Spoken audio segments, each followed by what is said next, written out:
Hey everybody, it's the Board Game Blogger. Today I'm here to review Freedom: The Underground Railroad.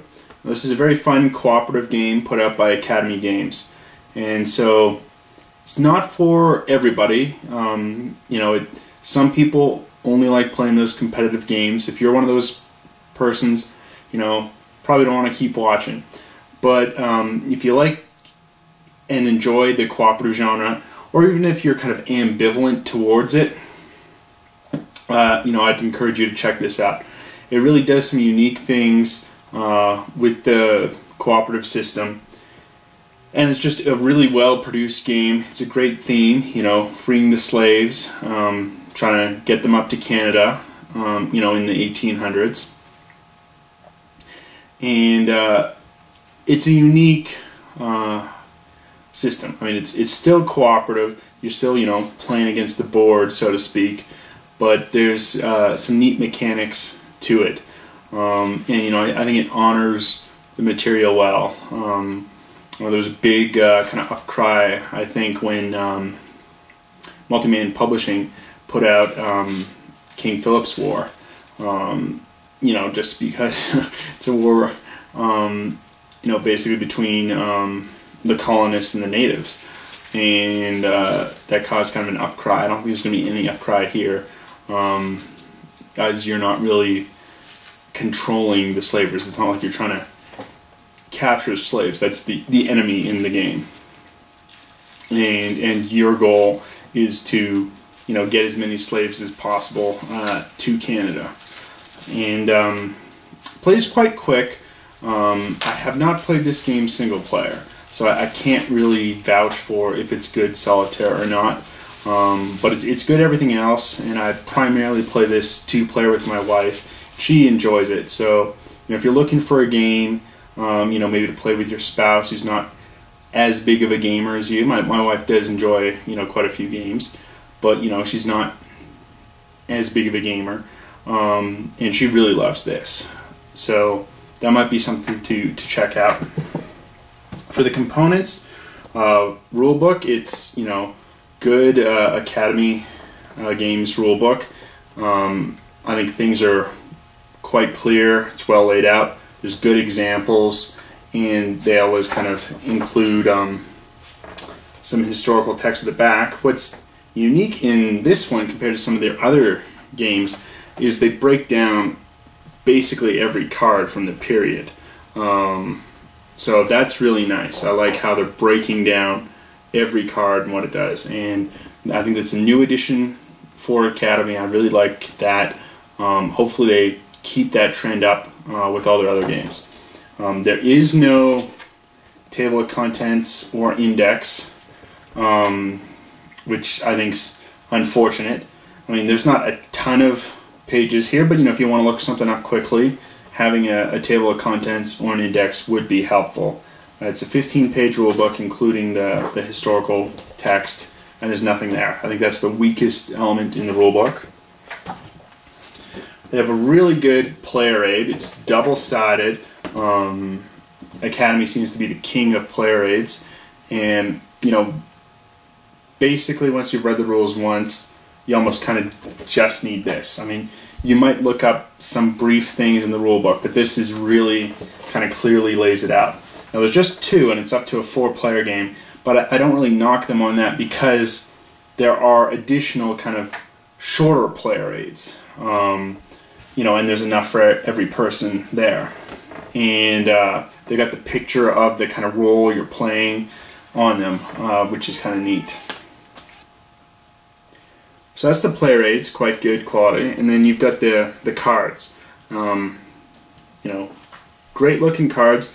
You've got some that you keep out depending on if it's just a 1 or 2 player game, but if it's a 3 or 4 player game, you throw them in. Good pictures. You've got the effect on the cards, and then you've also got the flavor text, and I love that. I'm sure if you've been following my reviews for some time, I'm a big fan of flavor text on cards, and too many companies don't do that, which is unfortunate, but Academy, they are just reliable, have really, I think, excellent flavor text on all their card games. But I'm sure you kind of want to see how the game itself actually plays out. It's good quality. It's not. I don't feel the need to sleeve these cards. It's interesting gameplay mechanics. I think even if you own other cooperative games, if you have Pandemic and you like it, if you have Police Precinct, some of these other ones out there, this one is different enough that it doesn't feel stale. It's some kind of unique mechanics. So I'd really recommend it, but I'm sure you probably want to take a look at how the game plays. So let's do that now. So here we've got the board on setup. You can see it's a pretty large board. It's going to fit most tables. It's not gigantic, but it's a decent sized board here. On the left hand side, what you've got on this bottom row are cards able to be purchased. So let's zoom in here. As we can see, we're in the 1800 to 1869 time frame, and we're going to have different cards we can purchase. This one costs $2, and then next to it we also have kind of a negative event, representing the domestic slave trade in this example, and it's going to have the fact that each slave market delivers an additional slave, and this card remains in effect until it's removed from play, and it can't be purchased, so it just kind of slowly has to atrophy out. We have here the different decks for the different time periods, and then the different tokens that can be purchased. Up at the top here, this is support tokens, and they must be fully purchased before you move on to the next time period. Now the way to win the game is to purchase all the support tokens from all 3 periods and have enough slaves get into Canada. So it's not an easy task. This game's tough to win. I think I've won kind of just under 50% of the time. So it is a tougher game. And as you advance through the time period, then you get access to the better decks and to different tokens. You have here the conductor tokens, which will allow you to move slaves, and these are fundraising tokens that earn you money. We have the main board over here, where the slaves start in different plantations and will advance up to the different areas. And you're going to have these colors here are the various slave catchers trying to prevent the slaves from reaching there. And then you have the slave market, as more slaves are reaching the plantations. Now there's 8 cards here, as the game is just 8 turns long. If you don't advance the necessary slaves into Canada at the end of the 8 rounds, you're going to lose. Another way you lose the game is if you have too many slaves lost. That is when there's no more room in the plantations for slaves, and they go into this lost area here.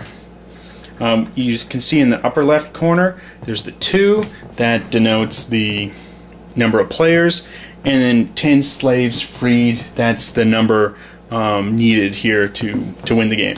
Now we can flip this over, play a more difficult game where I can only let fewer slaves be lost and I need 13 slaves freed. So it's neat in that the game's difficulty is pretty variable. Here I've set this up for a 2-player game, as that's typically how I play. So we've got a conductor and we've got a preacher. Now both players start with $8. And what's interesting here is you've got rolls and the way the rolls work. And they're going to have kind of an always active ability and then a one-time per game use. So here the conductor gets an extra $1 during the action phase and can move 2 slaves 1 space each during the action phase. It's pretty powerful. But they've also got a one-time use of, during your action phase, use 5 movements for 1 or more slaves. and you can move you know, one slave 5 spaces or split it up. But once you do the one-time action with the conductor, their main ability is reduced, and that they can then only move one slave per space. I guess, you know, because this massive activity alerts them to the slave catchers, and so their main ability is reduced. Whereas the preacher here, once he uses his one-time ability, he actually gets a better bonus. So normally he earns $1 during the action phase. If you use his one-time bonus, he now earns $2 during an action phase. You know, I think it would make sense that, you know, he's become now a more prominent preacher by, you know, using this ability, and so he's gaining more support and, you know, more renown amongst the abolitionists. So you know, and the different roles are varied in that manner, and I think it's an interesting system when you're deciding, you know, who to pick and how to play. So I'll run through here one full round. So we start off, we've got the slave catchers in different cities, and what we're going to do is roll the dice and move the slave catcher. And we've got the brown and 3, and so it moves from New York to Boston, and he can't move any further. So we've moved him here from New York to Boston. And what I like here is that these tokens are both color and shape coordinated. So if you're colorblind, and let's say it's tough to distinguish the purple from brown, well, you've got a square and an oval, or, you know, the triangle with yellow. So it's a colorblind friendly game for those of you who are colorblind. So we've done the first phase here of the slave catcher phase. Next is the planning phase, where players are going to take 2 tokens. And what we have is the preacher is the first player. So he's going to go first. So he can purchase some of these tokens. So if we zoom in over here, like, it's kind of tough to see. This is in the way, but these are $2. So he's going to buy 2 of these, and that costs $4. So I'll pay that into the bank. And then the conductor, she will do the same and also buy 2 of these tokens.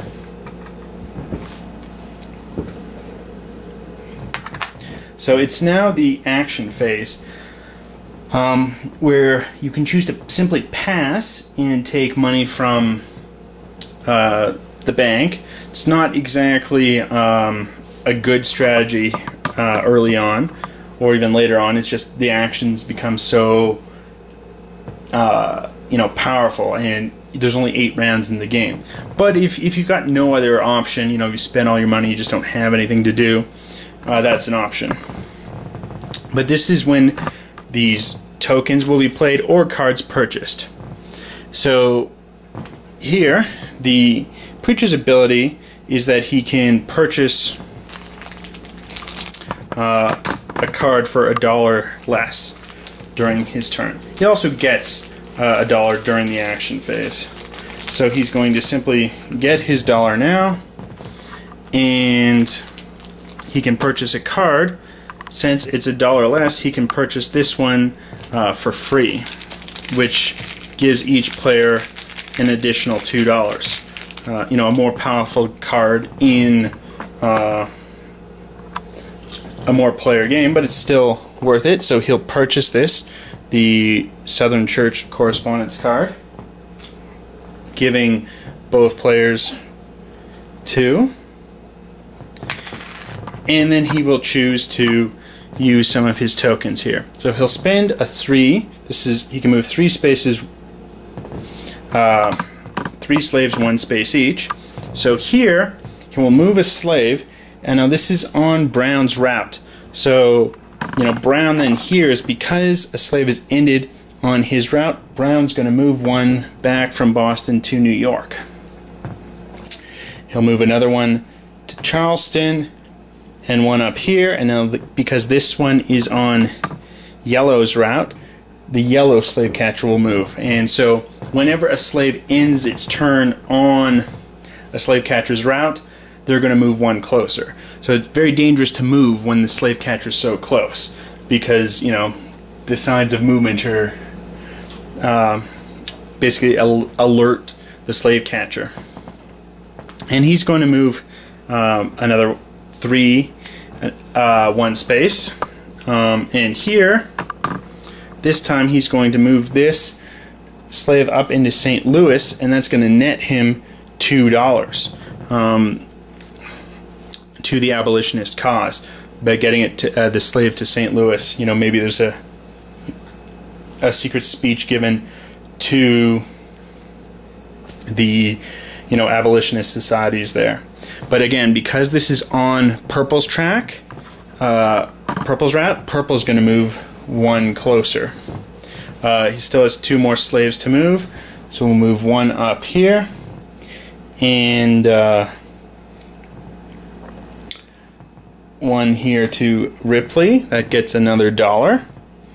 But this causes the red slave catcher to move one closer. It's now the conductor's turn to perform her actions. Now they really want to get this card out. Again, it can't be purchased. However, in a 2-player game, 2 cards are going to atrophy each turn, not just one. That's what this 1 and 2-player marker means. So the conductor definitely wants to purchase a card here. So she'll spend 1, purchase this card. Now this one's different, it's gray. Now, so that means it goes into the reserve and can be played kind of at any time, and it doesn't have to be played on this round. And so here, Levi Coffin, we find out he's one of the more powerful forces in the Underground Railroad. He helped thousands of slaves prior to and after emancipation. And his ability is can ignore the movement of one slave catcher if they would capture a slave. So that's a pretty powerful ability. Now, what will happen is the conductor, she can use her ability, so she gets $1 for, and now she can move 2 slaves 1 space each during the action phase. So she's going to move this guy from St. Louis up. That nets $1, and we'll move a slave from this plantation there, but this is going to trigger yellow slave catcher. So now there's 2 slave catchers here in Cincinnati. She now will play this token to move 3 slaves 1 space each. Can move slave up there. We're going to move this guy up there into northern Minnesota. That will net another $1. And we'll move the red slave catcher back to Chicago. We can now move a 3rd slave here and moves the slave catcher back to Cincinnati. If, however, we'd move this slave earlier, this would have triggered the red slave catcher to moving into Ripley and actually capturing that slave, which wouldn't have been helpful. And the conductor is going to play her final token and move 3 slaves. So we're going to move 1 there, 1 there, and 1 there, and this has triggered the purple slave catcher by moving up there into northern Missouri. Now we've done all the action phase. We now have the slave market phase, where these slaves are delivered to the plantation, and we can pick kind of however they want to be put. So some here go to this central plantation, some are going to the west, and some here are going to the east. Now, because there's still space on both these plantations, we don't actually lose any slaves. If all these spaces had been full, for instance, you know, if there's 3 more slaves here, so it's full, the western plantation, if the central and eastern were also full, they would go here to the slaves lost section. So now this will be removed. We're going to slide these down, reveal another slave market card, and place the appropriate amount of slaves here, which will be entering the plantation. So we kind of know ahead of time just how many slaves are coming. And so you can kind of plan, you know, a couple rounds in advance for that. I don't know how, you know, realistic that would be. Maybe, you know, you can play as an alternative rule that these are all just kind of hidden, because you're not really sure how many slaves are going to be up at any given time. And now we will adjust these cards. So these are all going to slide down, and we're going to flip over 2 more here from this first epoch. And we've got another one, and this says resolve when removed. So this is removed from the game the top conductor and fundraising tokens from the current period column. So it can be pretty devastating, but that's not actually resolved until it's removed. So we can kind of plan for that a little bit too. So that was the first turn. We're going to move the lantern marker over, so the conductor is the first player. And we'll continue on. We will, you know, roll the dice. We see that the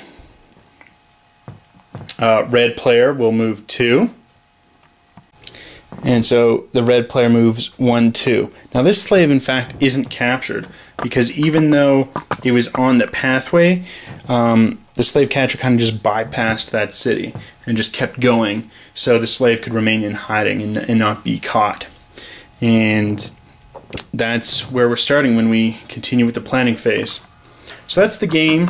It's quite fun. There's a lot of tension on, you know, getting the slaves up to Canada, getting enough out of the plantations, and, you know, earning enough money. One thing that kind of wasn't shown in one of my examples here was how fundraising works.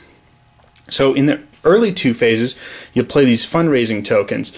You purchase for free, and you can play as one of your actions. And in the first 2 phases, you're going to get $1 for every slave that's in the South, in a, you know, an empty space or a southern city. You don't get any that are in the plantations, but in a southern spot. So for instance, now we have 1, 2, 3, 4, 5, 6, 7 slaves currently in the South. So we get $7. And so that's part of it, is you want to get the slaves out into these areas, generating support that, you know, the plight of these slaves. But if you put them all into the north too quickly and you don't have enough kind of out and about, you're not going to generate much income. But in the third time period, so in the 1860 to 1865 period, fundraising works a little differently. Then you only get support if they're in fact in a northern city, and you get 1 for each slave. And so some of these bigger cities can hold 4 slaves. Normally each space can only hold 1 slave, but the big cities like Boston, New York, Chicago can all hold 4 slaves. So, you know, you're trying to get them there and then not necessarily jump them off into Canada, because you need to use them to generate income. So you've got enough money to buy support.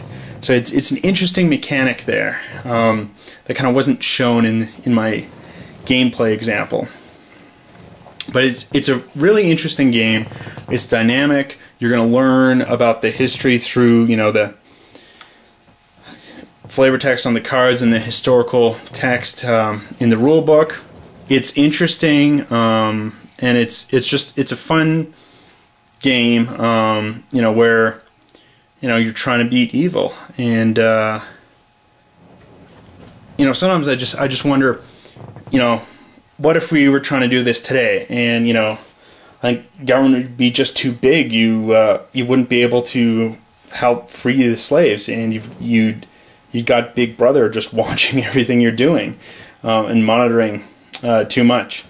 And I mean, thankfully we were able to, you know, end slavery prior to the government being so big. But you know, just wonder, you know, maybe our government's too big now. That's kind of a tangent. Doesn't really have much to do with the game, but just kind of a reflection. Anyway, till next time on the Board Game Blogger.